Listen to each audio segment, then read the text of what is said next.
Welcome back to the Deep Dive. And hey, especially for everyone tuning in from our Chat Like a Native community. Hello, everyone. You know, we're all about sounding natural, right? Well, today we're diving deep into something absolutely key for that. Mastering your voice. Getting that clear, confident English found. Yeah, it's a big one. We hear it all the time, don't we? Learners say, look, I know the vocabulary, I get the grammar, but my voice, it just doesn't sound strong or maybe hesitant. We're kind of muffled, yeah. You feel like you know what you want to say, but it doesn't quite come out with the impact you intend. Exactly. That disconnect can be, well, really frustrating. Right. You've put in all this hard work, and then the delivery doesn't quite match up. But here's the thing, and this is why we wanted to do this deep dive. Voice projection, sounding confident, these aren't magical gifts. Not at all. They are skills. 100% learnable skills you can develop. So think of this as like your practical guide. We're going to give you actual steps, actionable things you can do to really change how you sound and honestly how you feel when you speak English. It's about owning it. Okay, let's get into it then. How do we project that confident English voice? We should probably start at the base, right? The physical stuff. The foundation. Makes sense. Like building anything, you need that solid base. So, where do we begin? Breath. Posture. Let's start with breath. It sounds simple, but it's fundamental. A lot of us tend to breathe shallowly, up in the chest. Shoulders going up and down. Exactly. That kind of breathing. It often leads to a weaker, maybe even shaky tone because the airflow isn't steady. Okay. What you want is diaphragmatic breathing. Belly breathing. That gives you a deep, consistent stream of air to support your voice. Right, so it's more controlled. Way more controlled. And interestingly, it also helps calm your nerves. Deeper breathing signals safety to your brain, helps you think clearer while you speak. Okay, I like that connection, calm and clear. So, practically speaking, how do you train that? If someone's used to chest breathing... It's actually pretty straightforward to start. Try lying down flat on your back. Put one hand on your belly, the other on your chest. Okay. Now, breathe in slowly through your nose. Your goal is to feel your belly rise under that hand while the hand on your chest stays pretty still. So you're really directing the air downwards. Precisely. Then exhale slowly, maybe through pursed lips, and feel the belly gently fall. You'll physically feel that deeper breath. I remember trying this. It felt weird at first how little my chest moved, but then you feel the power behind it. That's it. We recommend like 5 minutes every morning, just slow cycles.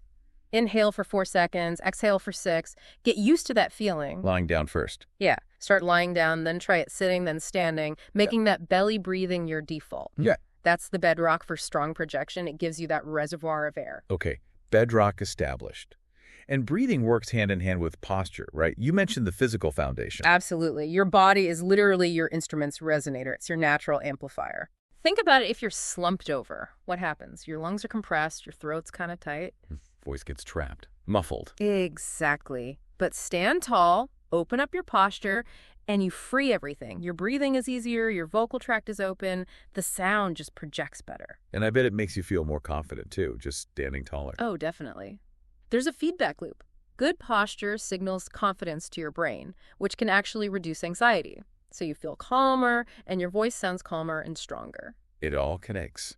So what are the key things for good posture? Quick checklist. Okay, keep it simple. Feet about hip width apart. Knees soft, not locked straight. Roll your shoulders back and down. Think open chest, but don't arch your back like crazy. Gentle lift. Gentle lift, yeah. Head aligned over your spine, chin parallel to the floor. Imagine that string pulling you up from the top of your head. Tall, but relaxed. That string visual works. And maybe just before you speak, like hopping on a call, take a second, roll the shoulders, stand tall. Do it. Even sitting, keep that spine upright, feet flat. It sends a message both to you and to your listeners even before you utter a word. Confidence. Okay, foundation's built. Breath and posture. What's next? Getting ready to actually speak. Exactly. Warming up. Just like an athlete wouldn't sprint without stretching. Right. Speakers really benefit from warming up their voice and the muscles involved. It prevents strain and just makes everything work better, prepares the instrument. Makes sense. So what kind of warm-ups are we talking? Like singing exercises? Some are similar, yeah. The aim is looseness and readiness. Lip trills are great, that brrr sound, blowing air through relaxed lips. Like a horse. Yeah. Imitates sounds briefly. Exactly like that. It relaxes the face, gets the air moving smoothly. Tongue trills, too, if you can do them. Okay, what else? Humming. Just a gentle hum on a comfortable note. Slide it up and down your range a little bit. Feel the vibration in your lips, your nose, your chest. Wakes things up gently. Right. It gets the vocal folds vibrating nicely and promotes resonance. And don't forget, gentle neck and jaw stretches. Tilt your head side to side, maybe open your mouth wide like a yawn, release that tension. Oh yeah, jaw tension is a killer for clear sound, especially when nervous. So how long for these? Honestly, just 2 or 3 minutes before you need to speak seriously can make a world of difference. Quick investment, big return. Totally. It gets you ready for optimal performance, reduces strain.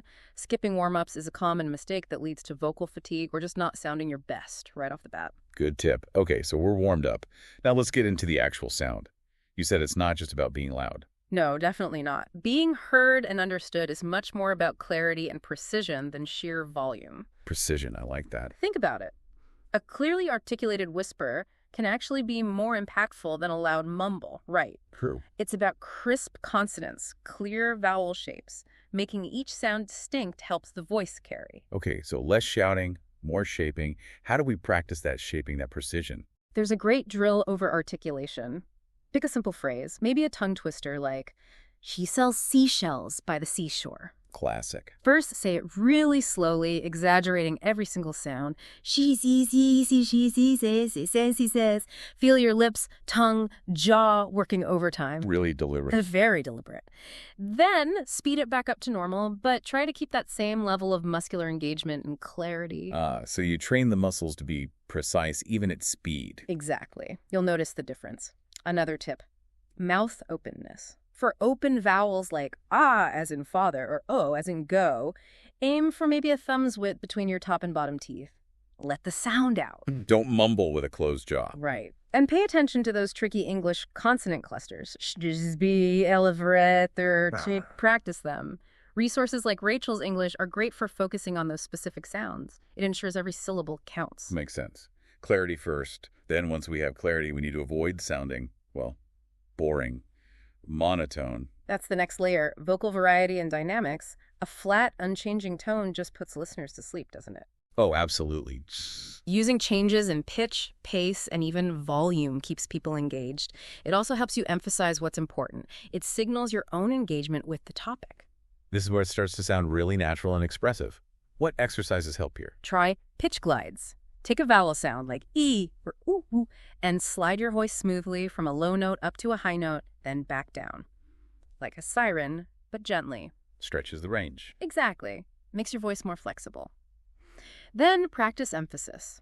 Take a sentence or two, pick out the key words, and try saying them with a little more energy, maybe slightly higher pitch, or hold it a fraction longer. So this is a really important point versus this is a really important point. Perfect.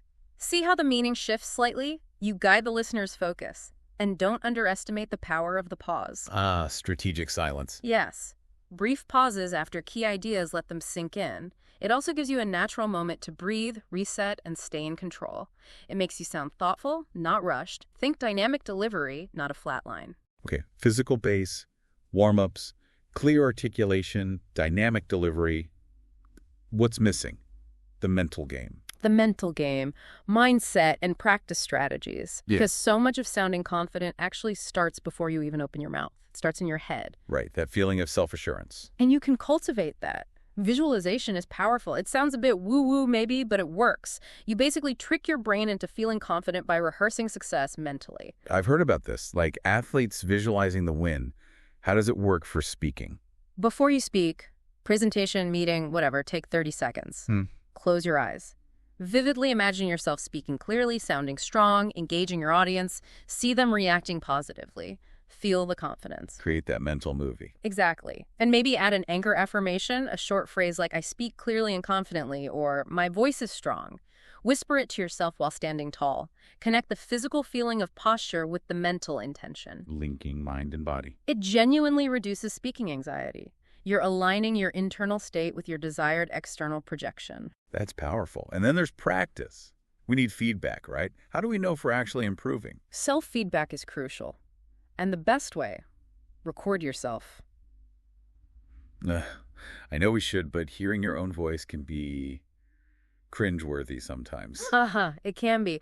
But it's so valuable because you hear things you completely miss while you're focused on just getting the words out. True. You're not objective in the moment. So just use your phone, record yourself talking for like a minute about anything your day, a book, whatever, then listen back. Critically, but kindly. What should we listen for? Listen for clarity. Where do you mumble? Does your volume drop off at the end of sentences? Are you rushing? Any specific sayings you stumble over? Just notice. No judgment, just observation. Yeah, identify one or two things. Exactly. Then pick one thing to focus on for the next day or two. Maybe it's taking fuller breaths. Maybe it's hitting the ends of words clearly. Targeted practice. That's how you see real gains over time. Smart. Not trying to fix everything at once. And then taking it out of the practice room and into the real world. That jump can be hard. That's the key transition, practicing in realistic contexts. Drills are great, but conversation is dynamic. One fantastic technique is shadowing. Shadowing. Tell me more. You listen to a short clip of a native speaker, maybe a newsreader, a podcast host, someone with clear speech.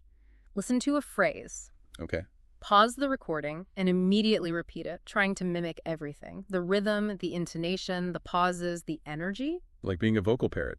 Kind of. It builds muscle memory for natural English patterns without you having to consciously think about every little rule. It's great for flow and intonation. I can see how that would help bridge the gap. What else? Role play. Grab a friend, another learner, and simulate situations. Mock phone calls, pretend job interviews, practice giving a short presentation to each other. Put yourself under a little bit of pressure. A little bit of safe pressure, yeah. Yeah. It helps you practice maintaining your breath support, your posture, your clarity when you're actually interacting. And for really structured practice... Toastmasters. Things like Toastmasters, yeah. Right. Public speaking clubs, online or in person. They provide a supportive audience and regular opportunities to practice speaking, get feedback, and build that real-world confidence. It cements the skills. Makes sense. It brings all the pieces together. Okay, final section. We've got the techniques, the practice. How do we keep this up long-term? Vocal health.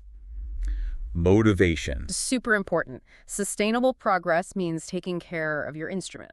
Projecting your voice shouldn't hurt. Ever. Rule number 1. No strain. Absolutely. So basic care, stay hydrated. Room temperature water is best. Avoid too much caffeine or alcohol. They can dehydrate your vocal cords. Good reminder. And rest. Yes. If you've been speaking a lot, give your voice a break. Maybe some gentle humming or just silence. And here's a counterintuitive one. Avoid whispering. Really? Whispering is bad. It can be, yeah. It often creates more tension and friction on the vocal cords than speaking softly with proper breath support. So speak quietly if needed, but support the sound. Don't force a whisper. Good to know. Speak softly. Don't whisper. Got it. These habits mean you can keep speaking confidently without issues. Exactly. And the other part of long-term success is staying motivated. This is a journey, right? You got to celebrate the wins along the way. How do we do that effectively? Keep track, maybe a small journal, jot down successes, felt confident in that meeting today, or someone commented my English sounded clear. Acknowledge the progress. Focus on the positive steps. Yeah. Set small, achievable goals, like this week I'll practice diaphragmatic breathing daily, or I'll record myself twice. And when you hit a goal, reward yourself. It doesn't have to be big. Celebrate the milestones. It fuels you to keep going. It acknowledges your effort and dedication.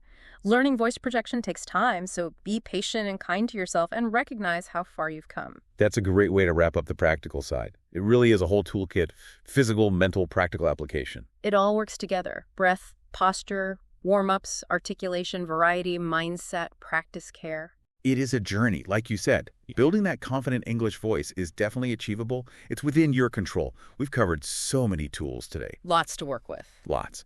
So the challenge for everyone listening, especially our Chat Like a Native crew, don't feel overwhelmed. Just pick one thing, or maybe two.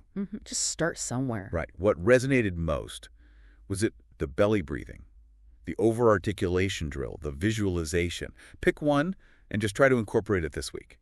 Small steps. That first step makes all the difference. It really does. And here's a final thought to leave you with.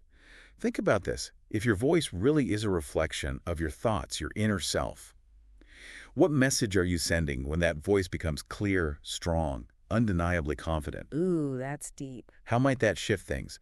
Not just in how well your English is understood, but in how you see yourself, your own capabilities. Consider how that confident sound might change your conversations, maybe open doors, just amplify your presence. It's more than just sound, isn't it? It's about impact. It really is.